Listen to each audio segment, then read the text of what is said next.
यहाँ मौजूद एक महिला ने पूछा है। प्रणाम सद्गुरु। मैं सुबह 6 बजे उठती हूँ। माफ कीजिए। मैं सुबह 6 बजे उठती हूँ। हम्म। जल्दी से खाना बनाकर बच्चों को तैयार करके 8:30 बजे ऑफिस के लिए निकल जाती हूँ। शाम को 6:30 बजे घर आती हूँ। फिर बच्चों को फ्रेश करना, खुद फ्रेश होना, पूजा करना, खाना बनाना, होमवर्क और फिर सोना। ऐसी व्यस्त दिनचर्या के बीच मैं योग को अपने जीवन में कैसे फिट कर सकती हूँ?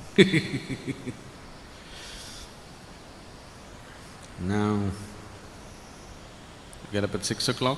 आप 6 बजे उठ जाती हैं और रात को जिस भी समय आप सोने को जाती हैं, आपका दिन बहुत व्यस्त रहता है। तो योग करने के लिए समय कहाँ बचा? आपके पास खाने के लिए समय है, गप्पे मारने के लिए समय है, अपना काम करने के लिए और हर चीज़ की देखभाल के लिए समय है, लेकिन अपनी देखभाल करने के लिए समय नहीं है। आप मुझसे यही कह रही हैं। Now, ये रवैया हर समय खुद को एक बलिदान देने वाला सिद्ध करने की कोशिश है। मेरे पास खुद के लिए समय नहीं है, मैंने खुद को दूसरों के लिए समर्पित कर दिया है। लेकिन आप उन्हें क्या दे रहे हैं? आप अपनी चिंता, अपनी चिढ़, अपना तनाव अपने बच्चों को दे रहे हैं, है ना? अगर आपको सचमुच सचमुच अपने बच्चों की चिंता है, अगर आपको वास्तव में अपने बच्चों की चिंता है, तो खुशी और प्यार का माहौल बनाए रखना उनके विकास के लिए सबसे ज्यादा महत्वपूर्ण है। उन्हें चमकदार जूते देना नहीं, उन्हें अच्छे कपड़े देना नहीं, उन्हें वीडियो गेम देना नहीं और दुनिया जहान की दूसरी चीजें देना महत्वपूर्ण नहीं है। उनके इर्द गिर्द एक खुशी और प्यार भरा माहौल बनाए रखना हर दिन हर पल, ये कहीं ज्यादा महत्वपूर्ण है उन्हें वो बकवास चीजें देने के बजाय जो आप उन्हें दे रहे हैं, है कि नहीं? isn't it so? Yes or no? तो जीवन के बारे में आपका फोकस क्या है? अगर आप अपना काम और बच्चों की देखरेख वगैरह सब कर सकते हैं तो कीजिए। अगर नहीं कर सकते तो उतना ही कीजिए जितना आपसे होता है। हर इंसान केवल उतना ही कर सकता है ना? आप दुनिया में हर चीज करना चाहेंगे तो आप निश्चित रूप से पागल हो जाएंगे।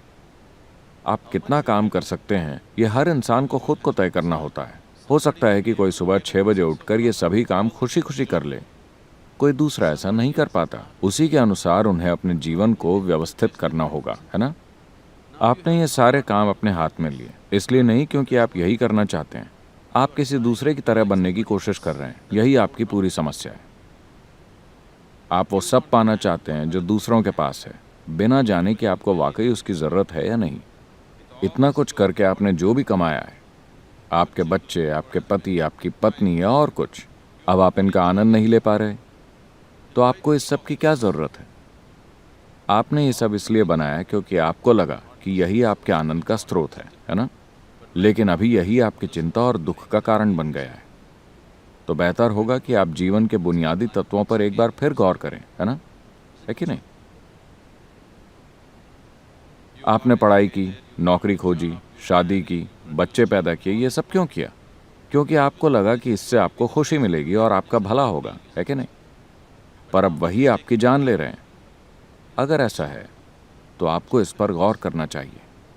अगर आपसे ये सब नहीं संभल रहा है तो शायद आपको इसे छोटे स्तर पर लाना होगा।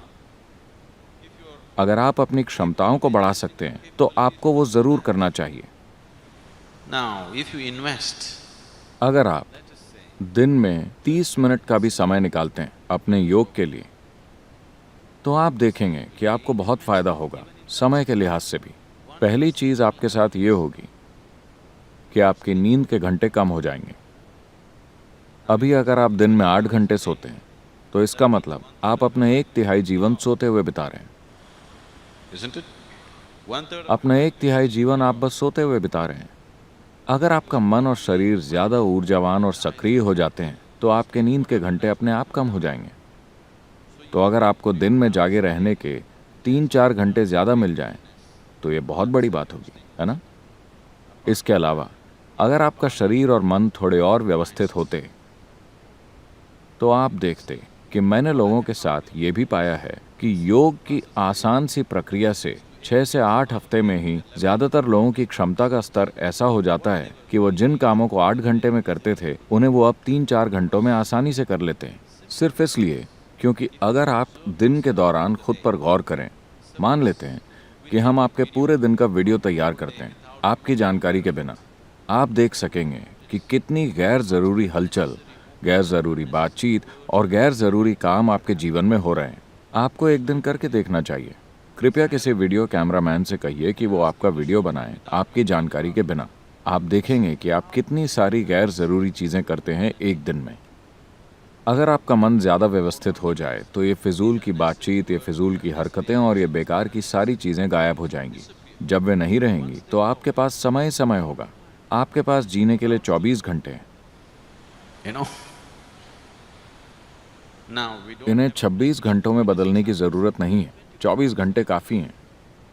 24 घंटों में हम बहुत कुछ कर सकते हैं। अगर हम एक व्यवस्थित और केंद्रित इंसान बन जाते हैं तो 24 घंटों में हम बहुत काम कर सकते हैं। अगर आप अव्यवस्थित और अस्थिर हैं तो आपको लगेगा कि समय नहीं है। आप में से अधिकतर लोग व्यस्त नहीं हैं, आप बस व्यर्थ के विचारों में उलझे रहते हैं, है ना? है कि नहीं? Isn't it so? दिमाग में गहरी उथल पुथल चलती रहती है। So whoever the जिस भी महिला ने सवाल पूछा है, आप कृपया दिन में आधे घंटे का समय ज़रूर दीजिए। सुबह 5:30 बजे उठ जाइए और आप पाएंगी कि अचानक आपके जीवन की क्वालिटी में बड़ा बदलाव आ जाएगा। यही बात मत दोहराते रहिए कि मेरे पास समय नहीं है। समय निकालिए और देखिए, इसका बहुत बड़ा फर्क पड़ेगा।